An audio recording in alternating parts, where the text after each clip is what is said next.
What's Stephanie? Yeah, I have a lot of video catch-up to do. We've been apartment hunting in Shanghai and I'm so excited about what's about to happen, but I'm not telling you before we sign the lease. I think I've already risked it going belly up. Oh well. Hey, I wanted to talk about learning about grammar without learning about grammar. This drives people crazy. There are people who love grammar boxes. I'm not one of them. There are people that love to learn the grammar and then learn to use the language functionally. I'm not one of them. As you may have noticed over the past gazillion months of me incredibly slowly learning to read the Chinese language, I really like to learn from example. I really like to learn from seeing things over and over and over. And I know a lot of the signs and things outside weren't maybe the best examples of how to do that, but I think once I move over into more and more authentic content with the newspaper part of this channel that I'm going to start any day now, I think that'll be more authentic language that I think will stick more and will have more frequency of used words in that medium, which is my goal, which is reading newspapers. Well, the first goal. Anyway, that's another video. So, I talked lately about the daily Chinese exercise, the daily learnwitholiver.com emails that I get. And again, none of this is paid sponsorship. This is just stuff I like to use. And some of it's accidental. So a lot of these I found when I was just doing like Twitter searches or doing YouTube searches or doing just Google searches of like how to learn the Chinese language months and months ago. Back in the, I like to call it the experimental stage of looking at what materials are out there. I feel like that stage is over and I'm just using stuff now because I have it or because I specifically really, really like it. So anyway, I talked about the learnwitholiver.com emails that I get, and they look kind of like this. And what I didn't show you last time, I did show you the sentence in Hansa, Pinyin, and English, but what I forgot to show you is that below that, they actually break down each part of the language for you at the end of that. Kind of a big oversight on my part.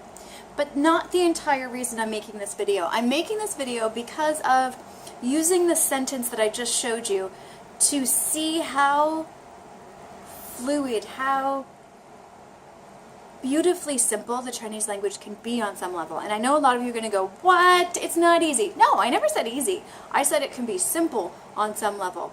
For example, this is the entire video as this example, to be honest with you. This sentence is sorry, I need to actually see it going forward. He accused him of lying. He accused him of lying. Look at 1, 2, 3, 4, 5, 6. Let's talk about this in 6 character boxes, right? 6 components. Do you see the 6 in the green Hansa characters here? Let me see if I can do this. 1, 2, 3, 4, 5, and 6. The first one and the fourth one are the same character. Can we agree on that? Yes, we can. And that character is ta, which in this form is he, in similar sound but slightly different form is she.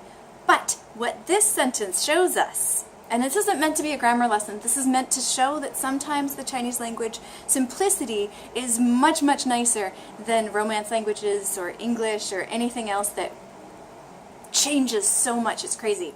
What they're doing here is he accused him of lying. He and him is the same exact character, is the same exact word. In this case, it's one character, one, well, it's not one character, one word. It's the same word. Same word, we're just going to say that, because we're speaking in words now. I've moved on to words. Same one, it's ta. Look at it again, the first one in green and the fourth one in green. It's ta. It's he and it's him. And how do you know if it's he or it's him? Word order. Apparently word order in Chinese is the one thing that's super strict. Whether part of speech, from what I'm gathering so far, isn't super strict. As you can see from this. No, yeah, that's true. From noun to pronoun. No, they're both pronouns. He and him are both pronouns. Well, I'm sucking at that. But word order is supposed to be something that, because of the flexibility in some parts of the language, something has to be strict. If you look at many different languages, like if you go to omniglot.com, I'll put it down in the show notes, amazing, amazing website where you can learn lots about different languages. Usually there's complexity in a language somewhere. You can't have simplicity the whole way through. It just doesn't work. You can't be specific in communicating your ideas without something being specific, whether it's inflections, whether it's word order. It depends on the language, right? So yeah, I believe in Russian, and correct me if you know Russian, because I only know about Russian. I can't actually use the Russian language. I've never tried. But word order is incredibly free, but cases are used to get the specific meaning across. Is that correct? I don't know. That's what I've heard. Okay, so in Chinese, going back to in Chinese, oh my gosh, I dropped my computer and now the keyboard's falling off. Never buy a secondhand computer from a store. All right, so the point is, that I need a new computer after dropping it twice this week. Okay, focus. I will focus. He and him are the same word. It just depends on where it is in the sentence. The beauty, going from English to Chinese, is that as far as the word order of he accused him of lying, we would put the he and the him in the same spot. So the object and the subject and the direct object, that is the direct object, yeah, direct object would be in the same position. So that's actually really similar to English. So that's kind of easy to see. So now I know, I'm assuming this is true for she and her as well, but I haven't seen it yet in the wild, so I'll let you know when I find it. But I think it's really, really cool that that part of the language is simple, that you can use the one that obviously means that kind of pronoun in its different forms, whether it be in the subject or direct or maybe even indirect object position. Is that true? I don't know.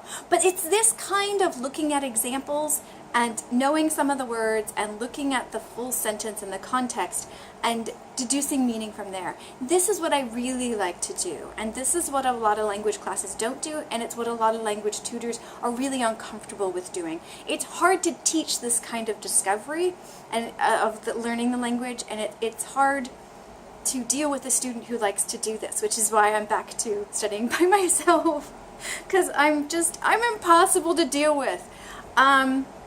It's not entirely true, I hope, but it's not what is the norm. But I find it really, really fascinating to do it this way. Will this get me to fluency? I don't know. This is still a work in progress. But this cements things in my head much more than it being broken down for me and then trying to learn the boxes and those, those grammar boxes with the I, you, he, she, all that kind of stuff. Now, I do tend to create those in my head as I see this kind of thing, but going from it already done for me into examples, going that route, doesn't work for me. I don't think the same thing works for all people. That is the biggest thing that I am learning through making this channel and following my excruciatingly long, drawn-out process and hearing your tips and advice and your process. It's really, really cementing in me how much language learning is an individual activity, an individual process. However, I think that there are probably a finite number of ways that it works, so that different people might learn this way, some people might learn this way, but there's only so many different ways we can learn. So I think the thing to draw from this as someone who wants to produce language learning materials is that the same materials would need to be made in different ways to suit different people's learning styles. I know there's a lot of people that really poo-poo learning styles within just education in general, but I think as far as language learning goes, people learn differently. I don't think that's a weird thing at all, but our language learning materials really suited for those different types. No, now I've gone completely off track. Have I? No, because I'm telling you that by seeing the example and then deducing what the grammar might be, or the grammar pattern might be, sticks with me and helps me learn a lot better than being taught a certain grammatical structure and then trying to use it. Does that make sense? Yeah. I'm much more of an example deduction person than I am learning the grammar in a methodical way. I'm not methodical. That is the lesson. Anyway, thank you for listening to this rambling, and I hope this has helped you understand my process. As slow and frustrating as it may be, this is how I seem to learn. Do you learn the same way, or do you go the opposite direction and learn better from seeing how the grammar is broken down and then make examples from there? Is that more comfortable for you? There's no right and wrong way. Well, the wrong way is the way that doesn't work for you, and pushing that even though it's not working, which is what I did for years. So the right way is any way which motivates, inspires, and keeps you going and helps you use the language in the way that you want. So there is a right and wrong way, just not in the way that we think.